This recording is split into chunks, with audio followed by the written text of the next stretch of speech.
Thanks for having me along. It's really great to have this opportunity to share some of this work outside of the academic context where I spend most of my time. And hopefully it's useful to some of you, those of you who are practitioners working in design agencies or as part of teams within larger organizations or other researchers. I'd be really interested to hear what you thought about some of the ideas that I share here today. And yeah, really happy for anyone to reach out afterwards if they want to continue conversations or further elaboration or anything like that. I'll just share my screen now. Okay.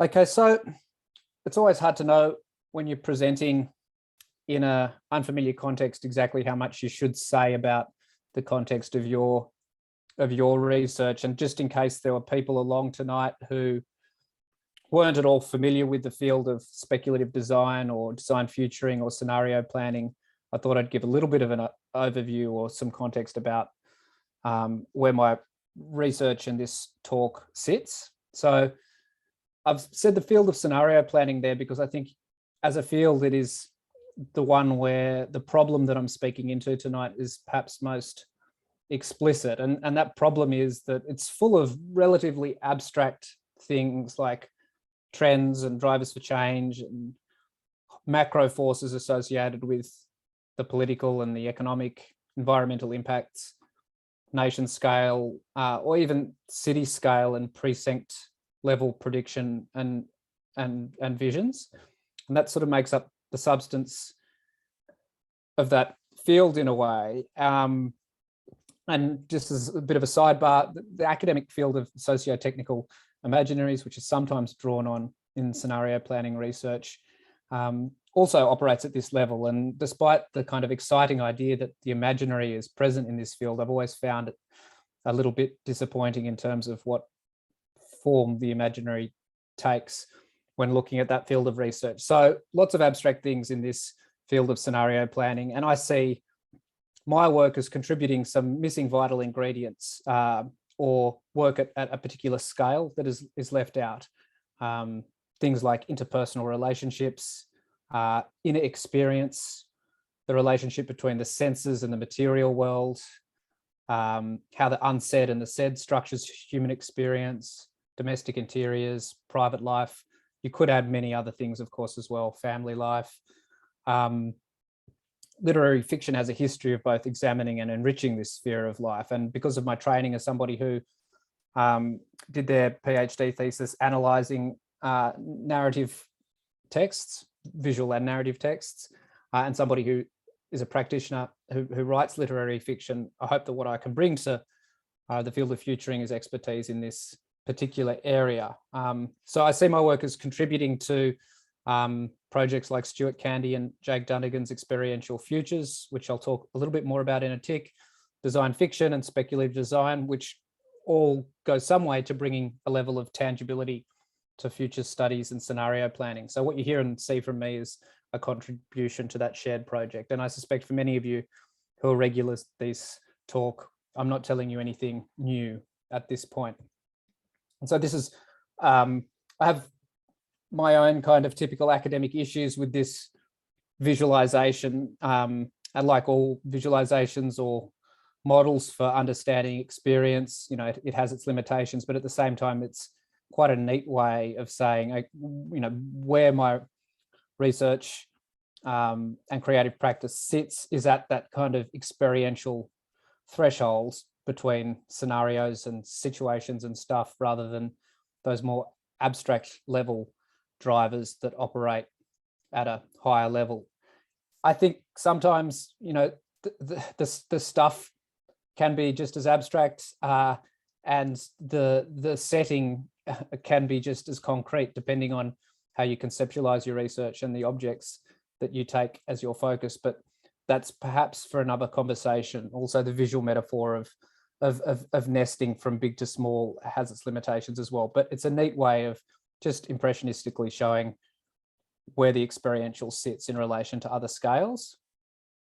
Key insights from my talk today are that I'm arguing that the interaction between different people, places, and things over time, intergenerations, and contrasted within one time, within sort of a generation, if you like, using those imperfect ways of conceptualizing periods, should be a key principle on which to build a story world or future scenario. And so in this sense, I just want to stress that it's not so much the ingredients of the world that are important, whether you conceptualize them as people, places, or things, or setting, stuff, and scenario, as in the previous slide, that are important, but it's how such ingredients are used to compellingly render contrast and change. And I think that's really important to remember, that is what's primary, and this is a kind of process philosophy principle, what's primary is change, and stability emerges out of that. And I think the way we should approach frameworks, templates, or models for research should be underpinned by that emphasis on the primacy of change and contrast. Understanding of character and narrative from literary fiction can give futures researchers a different sensibility to what is derived from science fiction, particularly science fiction cinema, which is commonly drawn on in scenario planning research when popular narratives are used as contexts for experiential futuring. And I just want to acknowledge as well, whenever we talk about genres, we're talking about a higher level abstract proxy for understanding a whole heap of cultural production that goes on. So science fiction itself is, of course, a diverse and always changing genre. And there are exceptions, many exceptions within the genre, which would contradict some of the things I'm saying when I'm caricaturing science fiction for convenient purposes to some degree. I think even if empirical research is used as the basis or the significant input for scenario planning, there's still this moment where what is seen and learnt from participants, it undergoes interpretation, and that interpretation is shaped by the cultural software, to use a metaphor, that guides the interpretation. You know, what we expect to see, what we're attuned to, what sensibilities we've accumulated as part of our cultural training. And I think literary texts are really important ways to appreciate nuance in personal psychology, the kinds of things that I've just listed before. So I think there are ways of sharpening our interpretations when we are dealing even in empirical scenarios as well. They can also limit our interpretations as well. It just depends on the diet of texts and the way you are trained to read them.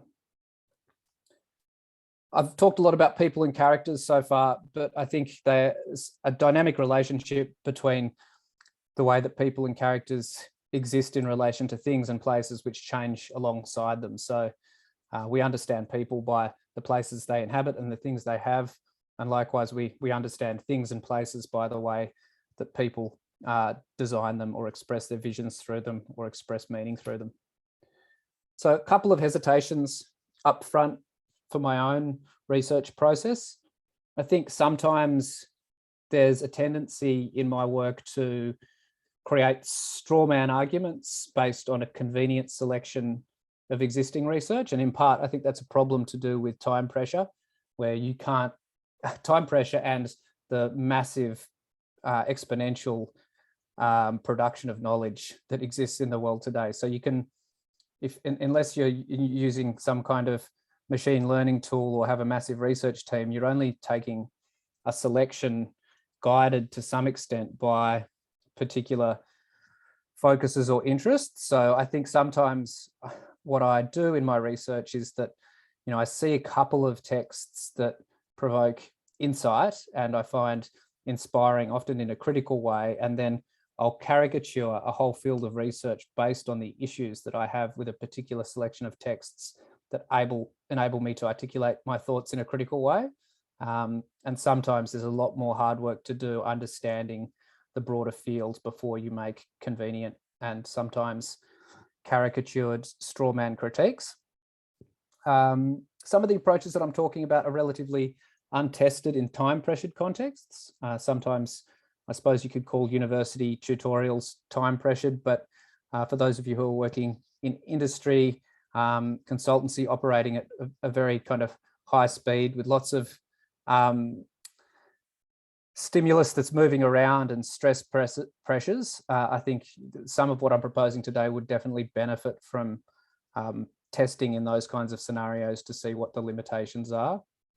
And I think I can instinctively be quite critique-based and overly dismissive, at least initially, when I'm proposing new ideas. And in part, that's part of my own training as somebody who studied cultural studies and cultural theory. And I think there's a little bit of a tendency to be dismissive and to territorialize an idea or a concept by striking out others. And I've noticed, and this is something that I've reflected on recently, it's often quite different in the sciences, and we think of the arts and humanities as collaborative and supportive, but I think there's often instances in the sciences of far, far greater collaborations and less of a dismissive attitude towards peers and a tendency to build subtly on the work of others. So I'm just reflecting on my own training there and some of its instincts that I'm resisting to some degree, but also highlighting for those of you who note them. So to begin with, types of archetypes. This is from a kind of paradigmatic paper, if you like, in Future Studies, which some of you will be familiar with, by Jim Dator. And he kind of very boldly says here that I have, as I hope I've made clear by now, I consider images of the future to be the key focus of future studies, one bold claim. And the second one, which is more of a focus for my talk today, I've concluded that all images in all cultures that I've encountered can be lumped into 4 major generic images of the future. And Dator proposes these 4 here: continuation, collapse, disciplined society, and transformational society. And they've had remarkable influence in the field of future studies and scenario planning. If you do a search on Google Scholar, you can kind of see the enduring influence of these archetypes. Continuation is continuation of economic growth. Collapse, self-explanatory. Disciplined society is where future has been organized around overarching values. And transformational is kind of a radical change. Already, as I'm explaining those, I start to see sort of slippages between them and contrary examples, and I see them as approximate categories at best. And to say that all images of the future could be grouped into those, I think illustrates a certain habit of thought that is problematic when research is being conducted. And I think if you seek to find a limited selection of generic images, then that's what you'll find. It's not the empirical reality. And so this is an example of comparable research that attempts to extend Dator's 4 archetypes. Fergnani and Song, they talk about science fiction films, a strong Western orientation in the films that they look at to begin with, 140 of them. And they propose 6 archetypes after analysing 140 science fiction films. And those archetypes you can see there illustratively represented: waste worlds, the powers that be, threats and new hopes, growth and decay, disarray and inversion. And they see this research, well, this Dator provided 4 archetypes, but there's actually 6 we've discovered. This is the total amount of generic images that exist in the human imagination. And these are described as being more transformational, whatever that means, and more nuanced than the existing archetypes. And so just to give you a specific example of what happens when they classify films into these archetypes, they've got Her, Blade Runner, and Avatar that are grouped together in the growth and decay archetype, as though the imaginative distinctiveness of these works could be adequately accounted for by such macro level units of analysis, when anyone who's seen those films know that tonally, or in terms of the mood and the aesthetic of the film, they're totally at odds, and you could never have them together grouped beneath the same archetype. So I think already that's quite revealing of the limitations of their generic images, and you could equally propose a set of generic images based on tonal abstractions that would be just as viable to use if you're analysing the meaning of certain cultural texts. So I say a lack of training in analysing narrative in an in-depth capacity can limit understandings of how meaning is made in narrative works. So why bother to turn to all these examples of storytelling if they don't enrich the scenario planning or world building process? And I can think of some answers to that. Well, it's important to have schematics and simplifications to use in high pressure contexts, and you can use simple templates or schematics when they're responding to other complex forces. But at the same time, if you start using them, then they will direct research in a particular way. And a quote that I always have in mind from Alfred North Whitehead around the underpinnings of natural science, but I think it's relevant to the production of knowledge. And just a thought more broadly, seeking simplicity is really important, but you should distrust it. And I think that's kind of at a broad level what's informing my analysis that I'm discussing in this talk here. This is another example of how Jim Data's archetypes have been used in other work, and this is a game developed by Stuart Candy and Jeff Watson. Some of you might be familiar with it, I imagine.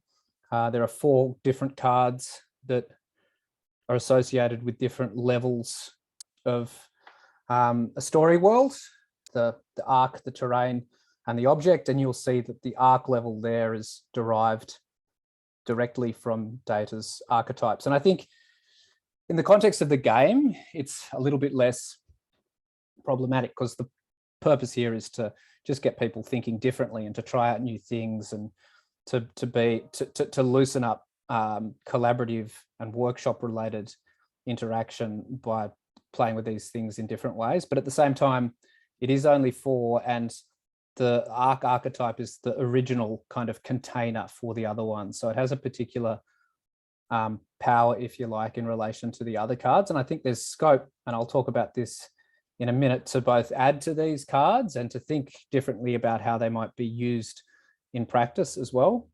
And so, you know, trying to have a tendency in my own research to build on rather than completely dismiss. I've thought about some of the things that I'm talking about today is, you know, adding contrasting character cards alongside the existence of these 4 cards, and also talking about cultural ideals as well as part of that set.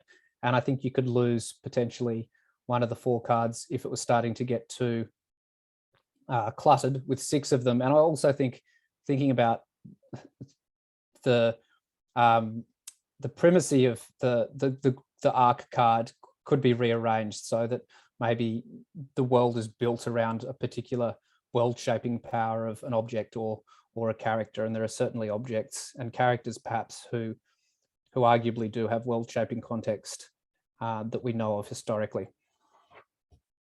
The literary critic Thomas Pavel has fantastic books on the history of literary genres, and he has this really nice quotation or point here that the fact that some texts possess, and you can talk about films or artworks, any kind of text that needn't be verbal, that they possess readily identifiable formal features should not lead researchers to the conclusion that such features are the most meaningful way to interpret texts in general.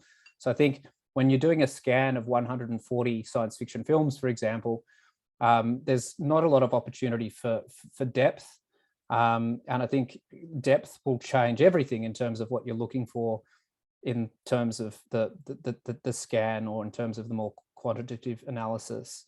And Pavel also talks about fiction moving characters from the confusion of actual events into the ideal realm of exemplary beings. So while such idealization or archetype formation, he's talking about archetypes at the level of characters and plot structures. So it's a slightly more concrete, if you like, or slightly less abstract use of the word archetype that he's talking about. But the point remains, it should be used, they shouldn't be avoided altogether, but understanding that there is this tendency to crystallize around particular ideals that can be imprecise when we're trying to understand the complexity of humans and their actions and changes over time. So I think turning to history and to the past can be a really, and to contemporary examples, rather than looking at genres of films, and rather than beginning with sets of archetypes, should be a really good acid test for any project that's building archetypes and future story worlds. And I think this kind of work that I'm discussing, future studies, but I also think it's a broader problem in popular discourse. I think we're at our weakest when we're discussing macro level descriptors. And sometimes when we're talking about the most abstract and world characterizing and important things, we caricature them in the most simplistic way. Whereas if you were talking about the complexity of the Great Barrier Reef as an ecosystem,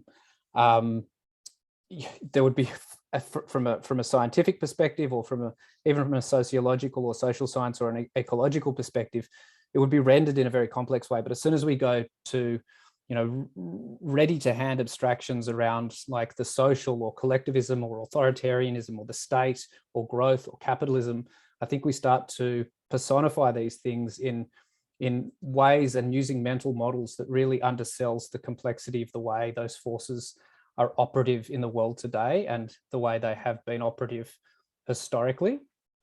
So these, I don't want to sound dogmatic in articulating this sensibility, because I think sometimes it's really useful to use these macro level descriptors, but just in terms of my own work and my own focus, that's something that I've attempted to try and address, and often have in mind this quote by the late Australian poet Les Murray, and he says, "Brutal policy, like inferior art, knows whose fault it all is." And that's just something I want to avoid when I'm coming up with a critical world building approach, that instinct around knowing already what the problem is something that, or what the driving force is something that's worth trying to avoid.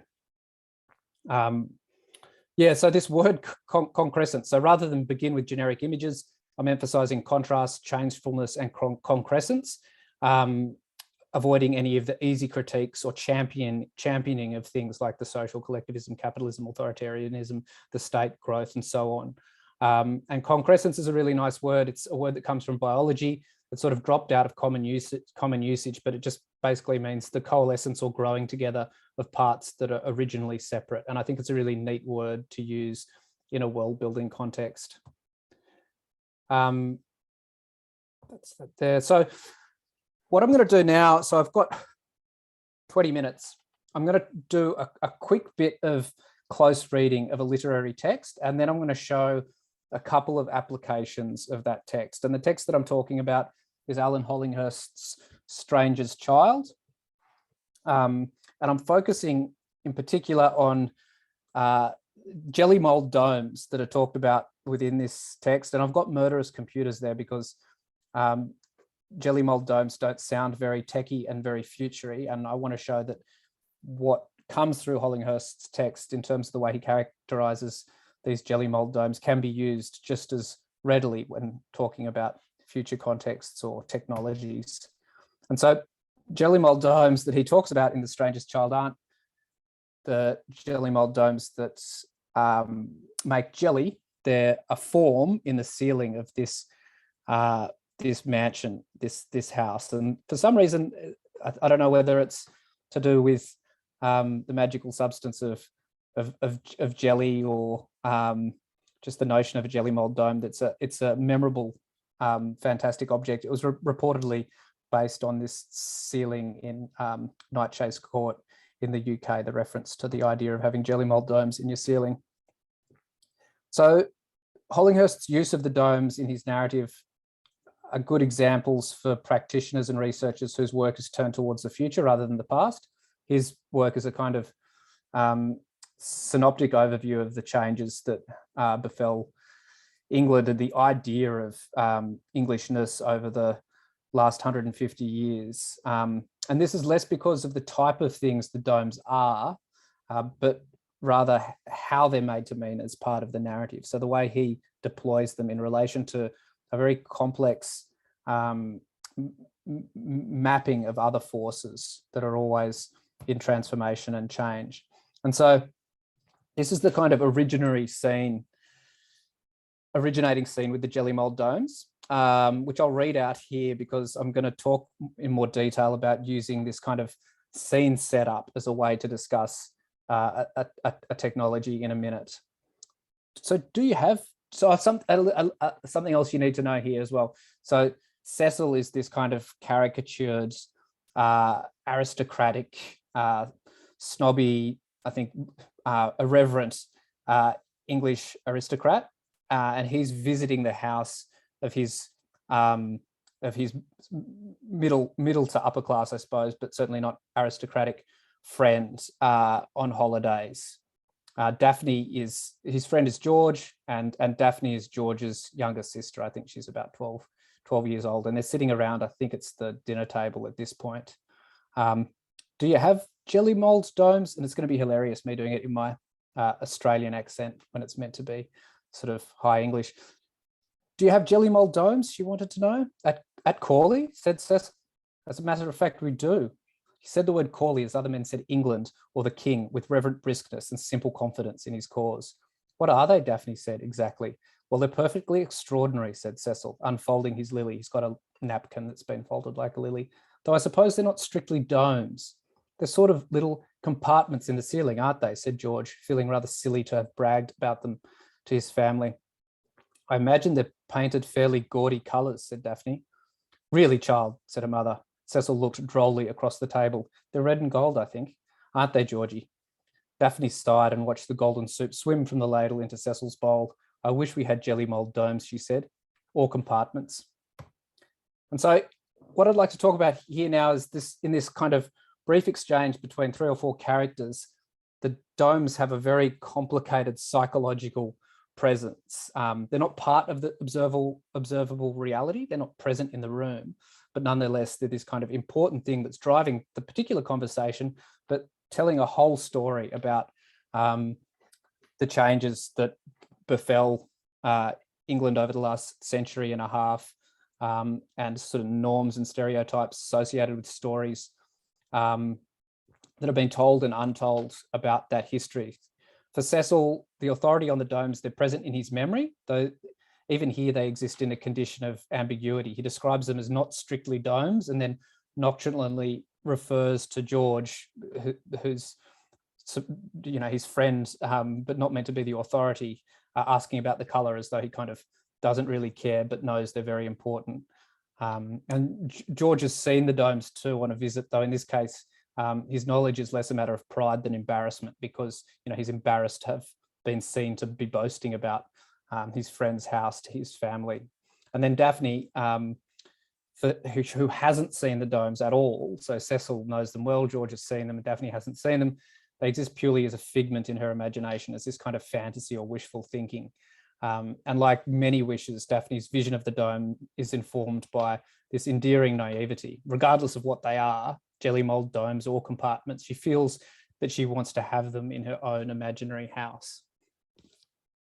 And so over the whole narrative, we re-encounter the domes. It would be wrong to say that they're a central character, but they're an important character. And so later on, they're a talking point in a discussion about Victorian aesthetics during a dinner party after World War II. Cecil dies in World War II, and then Daphne marries his brother Dudley and is now lady of the house. George and Cecil were secret lovers as well. So this is Hollinghurst is kind of queering this English country house narrative in really interesting ways, but that's not the focus here. George is among her guests at the dinner, and his previous delight in the domes and what they stood for has now faded with the events of World War I. And for George, a dispiriting odour of false piety and dutiful suppression seemed to rise from the table and hang like cabbage smells in the jelly mold domes of the ceiling. So you can, there's sort of this historical and psychological and social complexity ends up getting associated with this architectural feature of the house. And Dudley, who's Cecil's brother, who ends up inheriting the house, is really not fond of the domes and boxes them in when he modernizes the house. He has this kind of interior designer come and stay for a while, and as was the case for many of these kinds of Victorian mansions, they're modernized, and the existing features were boxed in as part of minimalist interiors. And so that's the domes disappear in that sense, and then the house is converted into an elite prep school after its owners depart for various reasons, as many grand country houses were. And then the domes that had been boxed in are rediscovered half a century later in the ceiling by a teacher at the school and a Victorian enthusiast, Peter Rowe, who's taking his love interest Paul up into the ceiling to show him the domes by the light of a flame. And the domes are described there as a vision of lost decoration, a glimpse of an uncharted further dimension of the house, and a dream, a craze, now put aside almost ruefully in favour of Peter's other craze, his bank clerk friend. So he's sort of associating the domes there with this kind of lost vision of a past that will put aside in the context of the house, and he's using that as a kind of analogy for the way that he's putting them aside in that present moment for his present craze, which is Peter, his bank clerk friend. So the way that the domes are structured as part of the narrative, I think, is a really interesting thing to consider with regard to the way worlds are built, or even scenarios are built.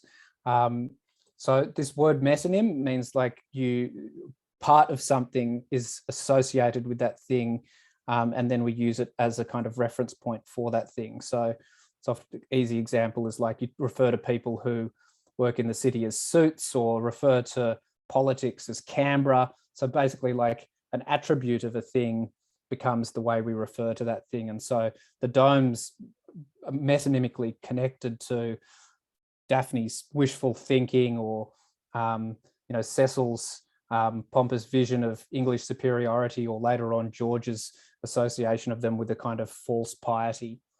So there's this, they're connected in chains with these different references, and the world is constructed from these chains of references that surface and are submerged at various points in the narrative. So it might be tempting to read the boxing in of the domes as a metaphor for suppressing all sorts of inconvenient and over colourful aspects of the past. And Dudley's kind of ashamed about the history, and so he boxes in the domes. And this could be like a straightforward psychological explanation about intergenerational trauma that Dudley suffered as part of the war, and his thoughts associated with his family, and a desire to repress those memories and move on. But in the novel, there are these complicating ambiguities that sort of resist those easy psychological explanations, and ultimately it's sort of undecided why the domes were boxed in. It could have been to do with the trend of architectural minimalism. It could have been due to these historical or interfamilial or even libidinal drivers, but ultimately it's not reduced to any simple explanation. And yeah, there's a suggestion as well that the darkness of Dudley was pre-established prior to the war, and so he can't really explain his boxing into the domes as on account of the events of the war. And Eckart notes that these various disturbances in architecture and character are rendered in a manner that shows the two as intrinsically dynamic in the sense of mutually influencing, reinforcing, and as well as unstoppable and uncontainable. And that just basically means that you can't disentangle the people in the narrative from the kind of aesthetic, from the historical, from the architectural. They're all mutually reinforcing, but one can't be reduced to the other either. So on the one hand, I just want to return to this point that I made earlier, that this idea of these characters, which do always tempt us to reduce things to kind of psychological descriptions that can be summarized, and we use character to synthesize the complexity of events, and that's inevitable to some degree. But these complicating ambiguities that are written into the narrative can continue to provoke questioning of that tendency to make abstractions or archetypes. So putting it to use,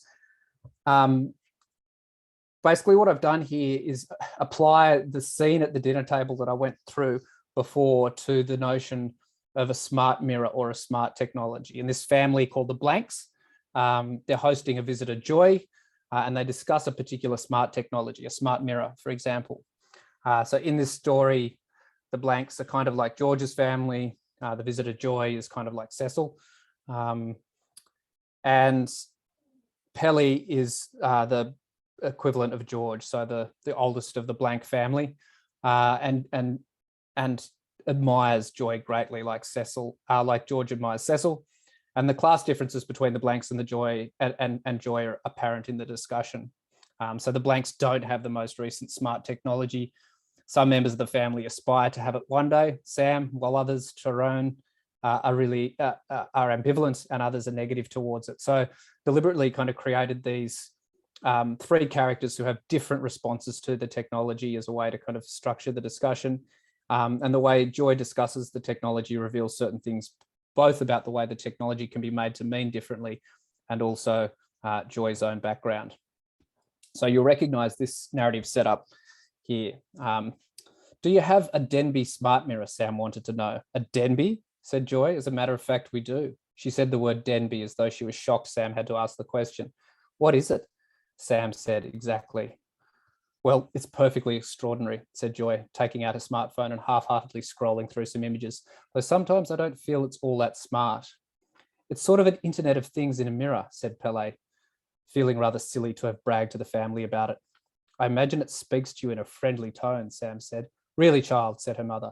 Joy looked drolly across the table. Yes, I suppose it is friendly, but sometimes I find that very irritating. Sam sighed and watched a lettuce leaf fall like a feather onto Joy's plate. I wish I had a Denby smart mirror, she said, or an internet of things. So that was one example where I thought that the setup that Hollinghurst used there and the psychological complexity rendered in it is a really useful provocation to then think about other technological change in the future rather than the past. I also use that scene to talk about Facebook, which is not something we think about as a place you could inhabit because it's not obviously architectural, but we do inhabit social media just as much as we might inhabit a house, even though it isn't something that is as obviously physical.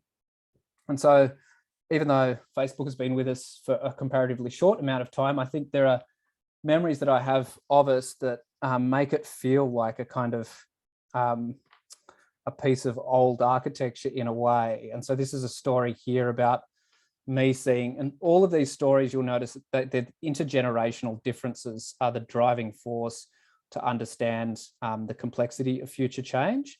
And so here it's me talking to my nephew, and he's asking about Facebook, and I get out my phone and return to the Facebook wall of yore to show him directly the evidence of a time that had now crystallized into a kind of ideal image in my mind.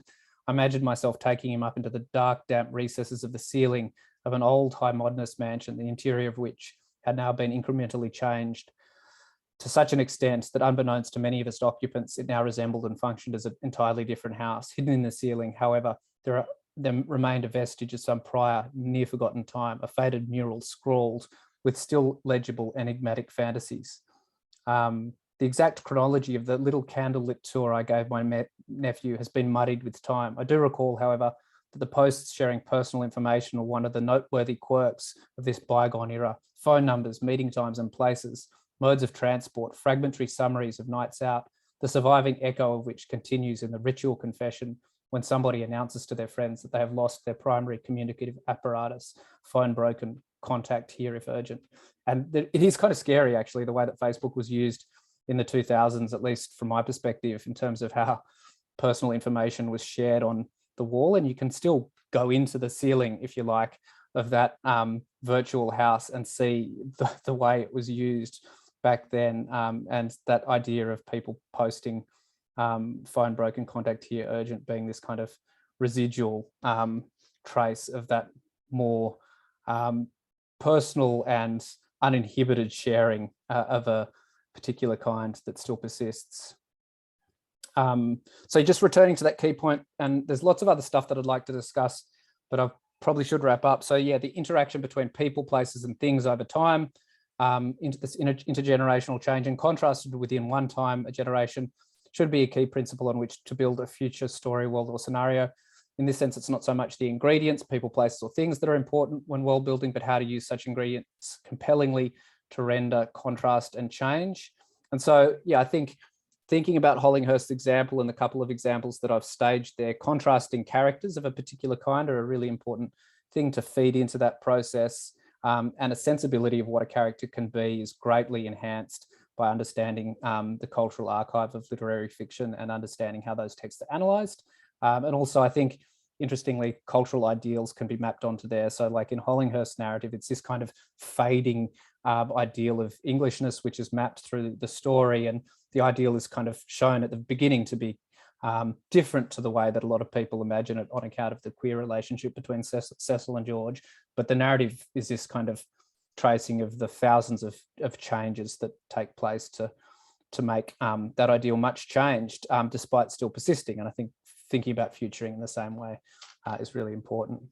I have a section on character that I can share, but I think I should probably wrap up at this point.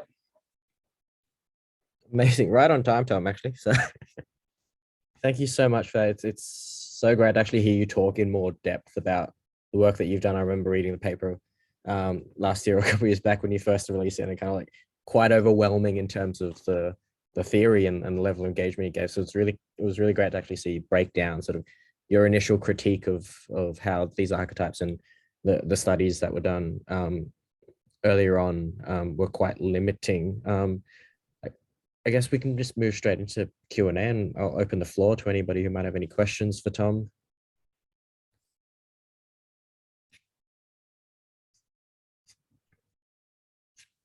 Feel free to pop them in the chat as well if you don't have any, but I might kick us off if nobody has any initial questions. I guess I'm thinking more back in relation to how you've tried to address this and bring this into design futuring that Tom and I teach at UTS. My question is sort of how might others who aren't trained as in thinking about literary theory, or practitioners and writers, how might they begin to adopt the kind of thinking and employ the kind of futuring that you suggest will advance story world building? So you gave us that example of the thing from the future cards that you remixed, and there's that activity that you developed for the students. If you want to speak to that a little bit more, I guess it's sort of, my questions around that translation from academic theory and thinking into practice and allowing it to sort of, I guess, be more accessible to practitioners who aren't engaged at this level. Yeah, I think that's a good question. And I think in a way, Sam, like kind of the question. And I think that's kind of my job.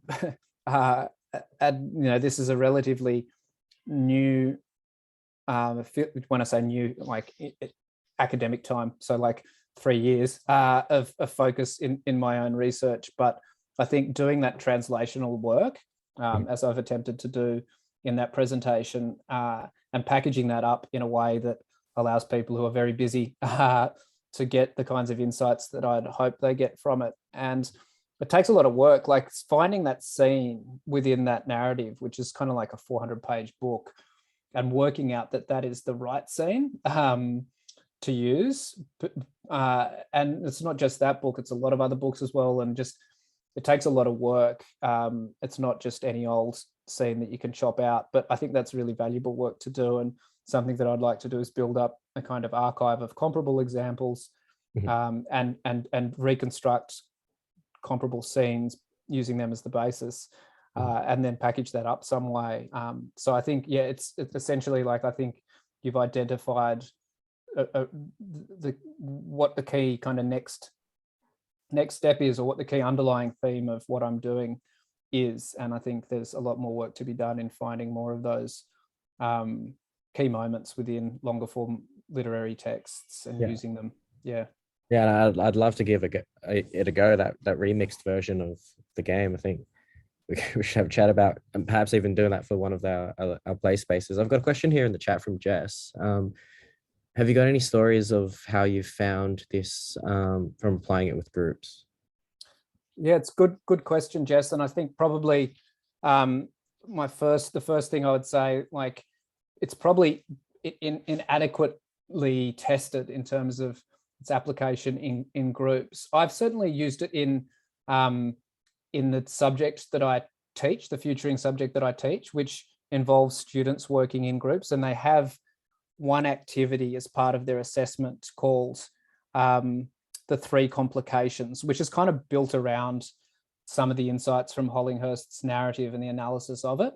And they use it to compelling effect if they're a good student, and to less compelling effect if they're not such a good student. But I think the acid test would be to use this in a particular research context where you're working with a particular industry or a particular segment of the community or a particular organization, and seeing how it works. I certainly, my partner is a consultant researcher at the Institute for Sustainable Futures at UTS, and I road test a lot of things on her to see whether they make any sense. So I've done that informal testing, but it would be great to use it as part of a research project. And I think a lot of adjustments and insights would come from that. Yeah. Awesome. We'll go to Susie, and then Justin's actually got a connected question to what we were just saying, but we'll go to Susie first. Thanks, Sam. Thanks, Tom. Really, fascinating to hear more about the research and where you're thinking about and conceptualizing futures. I was on the bus for part of it, so I might have missed your response, but I was curious if you see, are there any points where Detour's archetypes and your perception of it are actually useful, particularly for participatory futures practices? And yeah, to see the tension between where there might be use and value of it.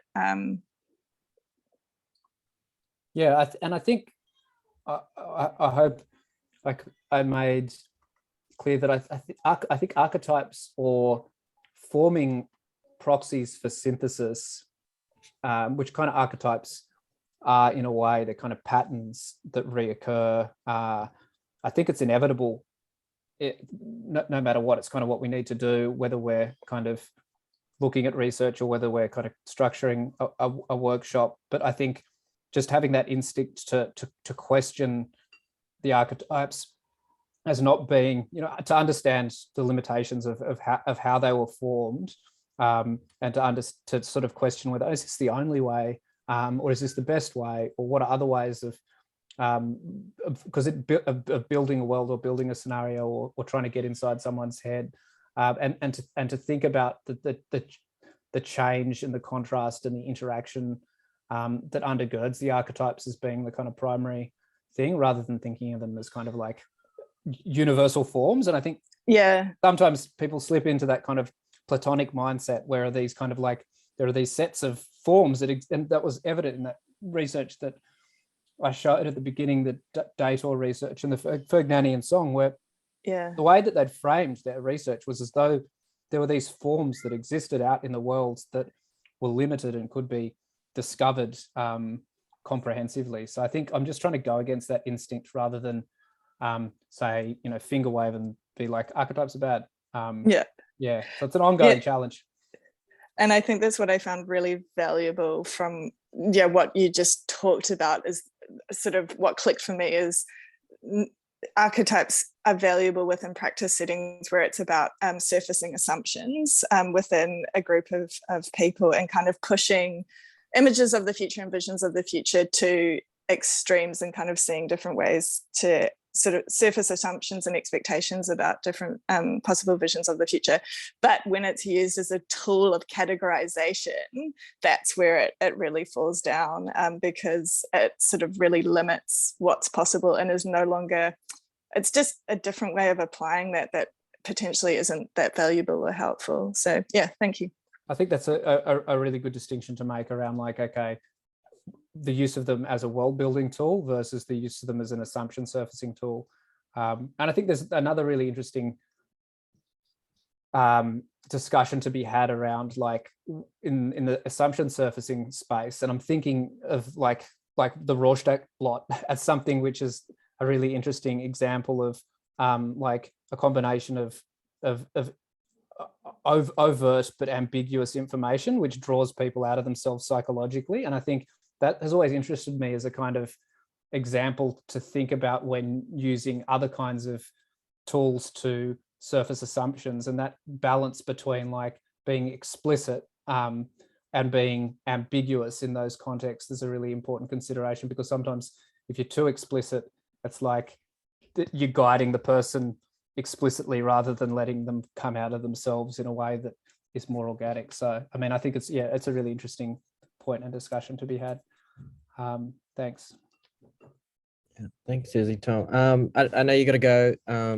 I just maybe wanted to I'll just quickly respond to. Yeah, I think there's some great questions in the chat, and coming back to the pragmatic sense of doing featuring's work. I'm just going to kind of join Justin and Lucy's questions together, and so Justin said that he has a sense that the reliance of these archetypes has something to do with how the limited bandwidth and time and attention and resources that can be given to featuring work, especially in say commercial contexts.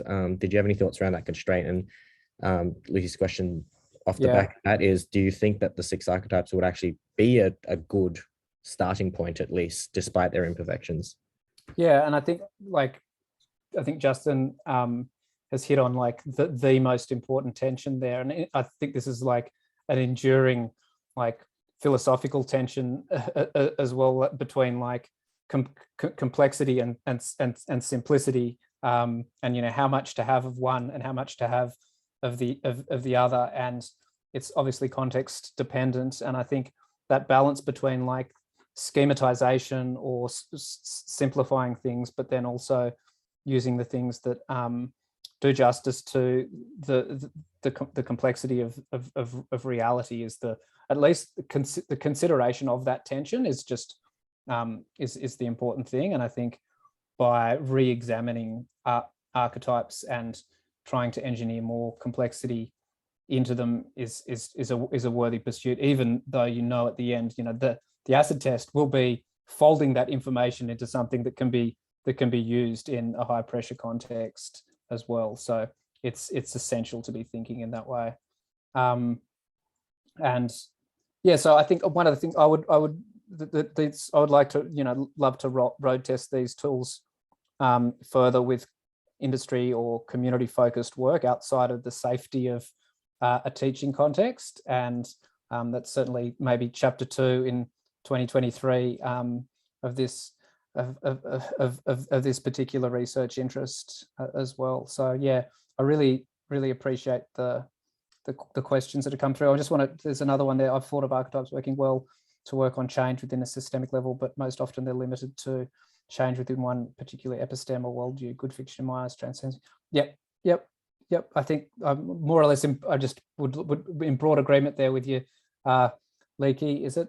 I think that's a really good point. And I think there's this challenge, I think, that I experience as somebody who's a writer of fiction and who operates instinctively at a narrative level. And I'm working in a school of design with designers that tends to be an instinct to think in a spatial and visual and a schematic level. And I feel like I'm right at that tension between them, because narrative tends to be very hard to schematize and to render spatially. And as soon as you do, it does, some of the complexity drops out, but it's totally necessary as well for contexts where people don't have a lot of time, and you need simplicity and you need legibility. So that tension is something that I feel like is right at the heart of my vocation. So yeah, I appreciate that as well. But yeah, I better say goodbye, otherwise I'm going to get in trouble. Thank you so much for coming along, Tom. Thank you everybody for coming along tonight. I mean, I'll leave the Zoom open a little bit more if anybody wants to have a chat. But otherwise, good night, and we'll catch you next time. Thank you. And yeah, as I said, feel free if people want to see more of the work or reach out to have a chat. I'll happy to share my details. Thank you. Thanks, everyone.